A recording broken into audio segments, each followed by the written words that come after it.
নমস্কার বন্ধুরা, এসকে শঙ্কুর একাডেমিতে তোমাদের স্বাগতম। আজকের প্রথম কোশ্চেনটিতে যাওয়ার আগে তোমাদের একটি রিকোয়েস্ট করব, তোমরা যারা নতুন ভিজিট করছো অবশ্যই চ্যানেলটিকে সাবস্ক্রাইব করবে এবং ফেসবুক প্রোফাইলটিকে ফলো করে রাখবে। আর এই ভিডিও ক্লাসের সেশনটিকে সকলেই শেয়ার করবে, যাতে করে অন্যান্যদের কাছেও যাতে এই ভিডিও ক্লাসটি পৌঁছায়। আজকের প্রথম প্রশ্নটি হলো, জৈন ও বৌদ্ধ গ্রন্থের বিত্তবান বৈশ্য পুঁজিপতিদের কি বলা হতো? শ্রেষ্ঠী বলা হতো। শ্বেতাম্বরদের প্রবক্তা কে ছিলেন? শ্বেতাম্বরদের প্রবক্তা ছিলেন স্থূলভদ্র।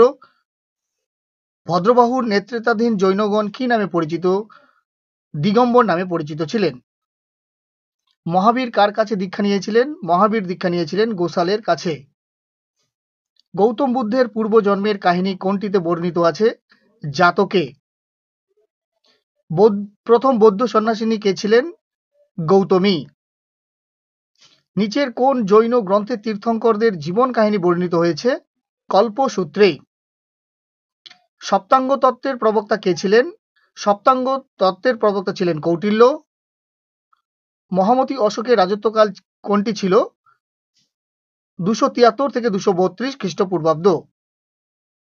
কোন শিলালিপিতে অশোক প্রথম ধম্ম শব্দটি ব্যবহার করেন? উত্তরটি হবে মাস্কি। মৌর্য যুগে কৃতদাস প্রথার অস্তিত্ব ছিল না, এই কথা কে বলেছেন? উত্তরটি হবে মেগাস্থেনিস। বিন্দুসারের সময় তক্ষশিলার বিদ্রোহ কে দমন করেন? অশোক। নিচের কোন অঞ্চল অশোকের সময়ে মৌর্য সাম্রাজ্যাধীন ছিল না? মাদ্রাজ। অশোক ব্রহ্মদেশে ধর্মপ্রচারের জন্য কাকে পাঠিয়েছেন? সোন ও উত্তরকে। অশোকের প্রধানমন্ত্রী কে ছিলেন? এটি তোমাদের জন্য হোমওয়ার্ক থাকবে, তোমরা অবশ্যই এই প্রশ্নের সঠিক উত্তর কোনটি কমেন্ট বক্সে কমেন্ট করে জানাবে। কোন মৌর্য সম্রাট সিংহসেনা নামে পরিচিত? সিংহসেনা নামে পরিচিত ছিল বিন্দুসার।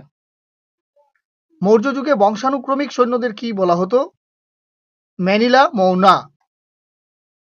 চন্দ্রগুপ্তের রাজ্য ভাই সেলুকাসের দূত কে ছিলেন?